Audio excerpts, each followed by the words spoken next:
Hey guys, National Master James Canty III here with Chess.com, and today we have Game of the Day with Legends of Chess, Grandmaster Jan Nepomniachtchi versus Grandmaster Ding Liren. Let's get right into it, guys. Jan Nepomniachtchi plays e4, and Ding Liren responds with e5. Regular stuff here. We go knight f3, he goes knight to c6, so we're thinking maybe Roy Lopez, and then he says, Scotch. We're going for a Scotch game. Garry Kasparov used this as his main alternative. He had a very great record with this opening with the white pieces, and he wanted to play something other than just the Roy Lopez like everyone plays. So he started using the Scotch and having great results. If you like an attacking game and something other than the Roy Lopez, this is something to choose from. You have the Scotch game, and you also have the Scotch gambit that I'm a big fan of myself. After e takes d4, you can do bishop c4 and go into some tricky lines here, but he actually chooses mainline Scotch and just says knight takes d4. Garry Kasparov did it. There's a lot of theory still based off of this. There's a lot of ways that white can go, and white gets very comfortable positions. So the Scotch is definitely played here. Knight takes d4. We have knight to f6 going into the Mises variation is what they call this. After knight to f6, we capture on c6, and it says still theory, easy stuff here. After pawn takes, e5 is the best move in this position. He does go for it, absolutely, still following the book here. Queen e7 is pinning the pawn, so we go queen to e2 to stop and break the pin and also attack the knight at the same time. A lot of ideas involve bishop to a6 after c4 when the knight goes to d5, and black castles queenside, and it becomes a very dynamic game for both sides. But white is definitely the one pushing for a bigger win. Black can play very dynamic here, but white is usually the favorite. After knight to d5 here, white plays c4, still following the book, and after bishop to a6, we have an interesting move here, guys. What do you think was played here? This one I haven't seen a lot. I've seen many moves in this position, many moves, especially b3 being one, g3 being another. So actually, he didn't play either one of these. He actually played h4, which now is almost feels like it's a novelty. Of course, you can find many games in this position, but how Jan played it from this position is something for you guys to always remember. This is a remarkable game here. After h4, I love the idea. What is it? I actually didn't know. I was like, what is h4 actually doing here? And you're probably asking the same thing. So let's see what happens. Black says, hey, I don't understand this h4 move. We're just going to keep moving and play f6 the regular way. We're going to put some pressure here, hoping that you take and just kind of liquidate everything. And my piece is already out. I'm a little bit ahead on development as I have literally like 3 pieces out and white has none. So black's feeling fine here. But then Jan says rook h3, beautiful move here, a sweet rook lift that you would see a lot of times in French defenses. I've seen Fabiano Caruana do this before, and I can't remember the game, but he did have a rook lift with rook to h3, followed by rook to g3 with a castle by hand, meaning like king to g1, king f1, king g1, using this rook as an attacking piece in a decisive attack. Very nice way to activate this rook in a very weird fashion and very unexpected to his opponent. Now, rook to h3 is played. Now, queen takes fails immediately to after queen takes. We just take the knight because this is pinned no longer. So he does take with a pawn here, which Jan, I'm assuming, was definitely anticipating this move. After pawn takes c5, he follows up with bishop to g5, just making a huge threat to the queen here. And then he follows up with knight to f6. I'm just going to defend. I don't want anything crazy to happen. I want to hold on to this pawn. And now this rook comes into play. Look at the activity here, guys. The more threats you make, the harder it is to play against you. So if you make more threats, it's going to be very hard for your opponent to face all of the threats. So he played bishop g5, followed by rook to e3. Now our pieces look way better. And this is like a advanced, a super Scotch, if you will. This is a very nice Scotch as he has here. Now d6 is here. We have a rook on the e file already. We have pressure that can come in the center with f4. And maybe even stuff like knight to c3, b4, b5, and putting a knight on d5 just to break open this pin as well. White is definitely in the driver's seat here. After d6, he goes queen to f3. Keep making threats. It's hard to play someone when they keep threatening you every single move. And the last 3 moves, bishop g5, rook to e3, queen to f3, are all threats to black's position. And black is nothing but in a defensive position. He just happens to keep defending. And it's very hard to play when you have to keep defending. So he actually says, e4, finally I can attack something. I need to get a tempo. After e4, Jan goes with queen to d1. Liren responds with d5. We got to do something here. We have to get mobile. We got to get our pieces active because this is something we haven't seen before. After d5, we start with knight to c3. Capturing would actually just open up the position, and he didn't want to do anything like that yet. He just wanted to develop. And maybe if captures, and of course this is hanging, there's a lot of problems for black's position. So black says, you know what, I'm just going to back up bishop to b7 and keep an eye on the center here. Make sure everything's nice and solid here. After bishop to b7, we have c takes d5. C takes d5. And now what would you do in this position, guys? White's a move here. Seems like black made everything nice and solid here. Or did they? What would you do in this position?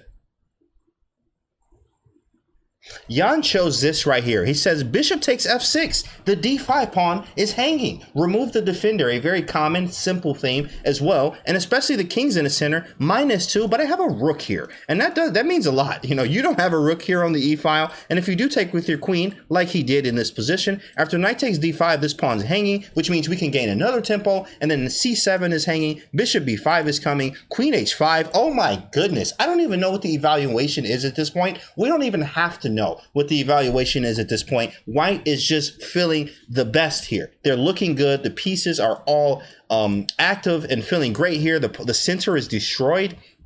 And White's just in the driver's seat. After knight takes d5, bishop takes d5, and instead of queen takes d5, he makes an in-between move, bishop to b5 first. What a strong move, guys. What an absolutely strong move here. Bishop to b5. I'm currently down a piece at this point. And black says, you know what? I don't know what you're doing. I'm going to back up. If you're not going to take it, I'm absolutely going to keep my piece. If you're not going to take it, why would you just give me this? He plays bishop to c6. And then after bishop c6, we have rook takes c4, immediately now threatening the king here. His king is very limited to squares. King f7 and bishop e7, only things you can do here. And then, here's a concept, guys. When the king is in the center, almost at all costs, you want to keep them there. Almost. Don't sack everything and not have anything left. But at the same time, you do want to keep the king here as much as you can. And even at the cost of a piece here, we're absolutely doing fine here with white. After bishop to e7, he follows up with a beautiful move, guys. If you pause the video for like 10 to 20 seconds, can you find a move here for white? The move here, if you said queen to d5, is 100% correct, guys. Queen d5. Whoa, what a strong move. A lot of stuff going on here. If you take this bishop, then I'm taking here, and then thanks for the other rook, and have a nice day. Just give me everything. It's an everything must go sale as everything just falls down and collapses immediately. And you can't take the queen, obvious reasons here, because the bishop is pinned. And we're also threatening the bishop at the same time. What a move here. What a move. So he says, you know what? I'm going to give material back. And nothing I can really do about that. I'm going to give the material back. So he plays rook to d8, bishop takes c6, king to f8. He's out of the way. And then we play queen c4. Keep the threats going, guys. That's the theme of this video. Keep the threats going. The more threats you make, the better chess you're going to play. What threat does this make? Rook to f4, obvious. Make sure we just pick up the queen here. So he stops it. Bishop to d6, not today, big fella, is what he says. Then we go rook to d1. Rook to d1, not really a threat, but it gets the last piece into the game, and it also threatens rook f3 or rook to d3 to f3. And the king is in the center of the board here. White is just trying, or black is trying to hang on. He's hanging on by a hair. He's hanging on by a thread. One wrong move and the game is over. This rook is out of the game. So really, we're only playing with 3 pieces here as black, and white's playing with 4 pieces, which is just disastrous at any moment here. Now, after rook to d1, we have the next move, which is g6, because we got to run for shelter. We have to do something here, or this game's just over. He does go with rook to d3, because we know that rook f3 is coming, so he plays king g7 and sidesteps it. But what do? Rook f3? Anyway, it doesn't matter, and watch the sequence of moves here, guys.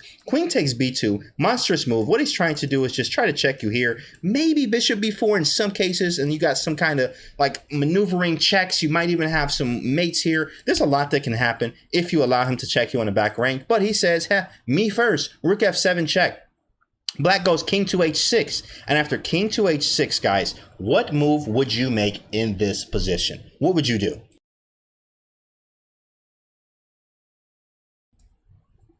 If you said G4, guys, you are 100% correct. G4, whoa, what a move. G4 is on the board. He doesn't care about anything but mating the king at this point. G5 is coming, followed by queen to E2 or bishop F3 or some type of mate is coming here. He knows that something's coming. He knows he's about to get checked here. So at the end of the day, he's just going to probably move his king and go for some mates as quickly as possible. After G4, white or black has to check because there's really not much else. The king looks crazy here in the middle of the street. No one around. He needs some help here. Queen to B1 check and the king goes to E2 because that's our best move. King to D2 is just suicide. Why would we play king to D2? It makes no sense to step right in front of an X right here. I don't even know where the mate is, but it's definitely going to be mate. So we play king to E2. Bishop to B4. He's just trying to find whatever he can, but white has enough squares. White has a lot of room to get away here. And you don't have enough pieces. You need 3 or more pieces for a successful attack most times. And in this position, we really only have 2. This rook's not helping as much because we can run away very quickly here. So white goes to rook to D4 first to try to block some stuff here and actually open up maybe for the bishop line. Just keep watching, guys. Rook to D4. After rook to D4, rook H to E8, hoping and wishing that he would take this rook. Please take my rook because this bishop is so strong. And he says, well, my bishop is much stronger than your rook, so I'm going to play king F3. I don't care about the rook. Queen H1 check looks extremely scary as the queen is in the backside here, over here on the first rank in white's territory on the first rank, checking the king. A lot of times this can be devastating if you let this happen in your position here. Now, let's see what happens. He goes king to G3. Bishop D6 is absolutely a check, and it may be some type of perpetual here in some kind of way. But after F4, I think we're able to run away from the checks. Nevertheless, he actually chooses queen to G1 here. Actually, and after queen G1, king to H3, then after king to H3, there's rook E3 check. Now let's go back right here. After king H3, he's in trouble. The threat here is G5 and bishop F3 check, mate, by the way. Or even G5, rook takes H7, mate, by the way. So he has to figure out something here. It has to be a check. Queen F1, you can't actually do because queen takes F1. That just doesn't work. You don't have any other checks. Even rook takes D4, G5, and rook H7 or bishop F3 followed by mate on G4, especially after blocking with the queen or the rook or whatever. It's just going to be mate very, very easily. G5, rook takes, or bishop F3. Both of these are going to be devastating and lights out immediately. So what does he choose in this position? Rook E3.